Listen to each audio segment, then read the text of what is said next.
Rain poured relentlessly that night, blurring the city lights into a smear of golden gray. The streets were quiet, save for the occasional swish of tires against the wet pavement. Eliza Hart, a nurse at a struggling community clinic, wrapped her threadbare coat tighter around her body as she hurried toward the bus stop. She had just finished a grueling double shift. Her feet ached, her body was drained, but her heart remained full. Nursing wasn't just her job, it was her calling. As she reached the corner of Lexington and 12th, her tired eyes caught sudden movement across the street, small, fast, then a screech. Her heart stopped. A boy, no older than 7, lay crumpled near the curb. His twisted bicycle rested beside him. A luxury sedan had come to a jarring stop just feet away. The driver, a man in a sleek suit, stumbled out, already shouting into his phone. Eliza didn't hesitate. She sprinted across the street and dropped to her knees beside the child. Blood matted his dark hair, and his breathing was shallow. Her hands moved with purpose, despite the tremor in her chest. "Call 911, she barked at the stunned driver who fumbled with his phone. From her tote, Eliza pulled out the small kit of medical supplies she always carried. She worked fast, cleaning a deep gash, checking his pulse, shielding him from the rain with her coat. Her voice was soft and steady, whispering reassurances into the boy's ear. Time blurred. The world narrowed to just the boy and her. When the ambulance arrived, a paramedic knelt beside her. "You probably saved his life," he said.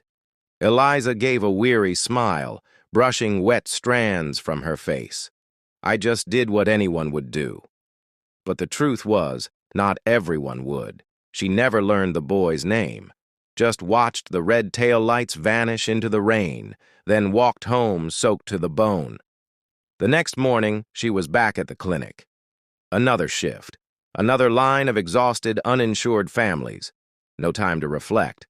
But across the city, in a private hospital suite lined with beeping machines, billionaire tech mogul Gabriel Moore held his son's hand and felt something he hadn't in years: fear. He was a man used to control, power, and predictability. None of that mattered now. Doctors assured him that his son would make a full recovery. Thanks, they said, to the nurse who stabilized him at the scene. A woman who didn't leave her name.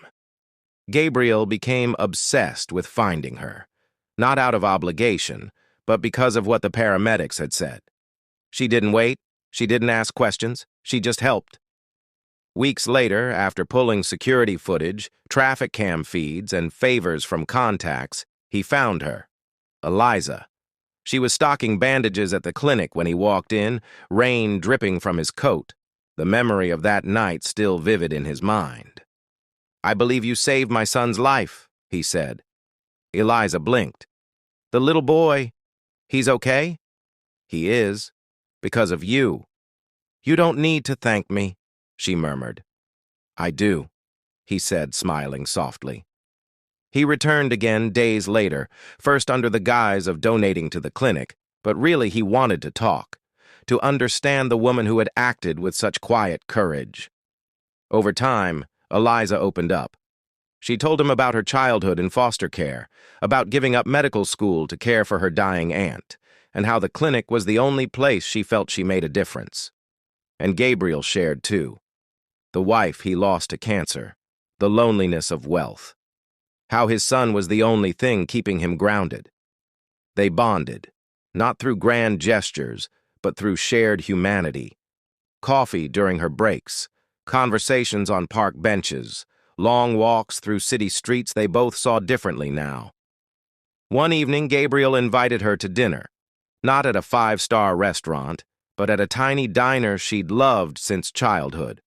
Over coffee and pie, he took her hand. "You didn't just save my son," he said. "You reminded me of who I want to be." Eliza's eyes welled with tears, but she smiled.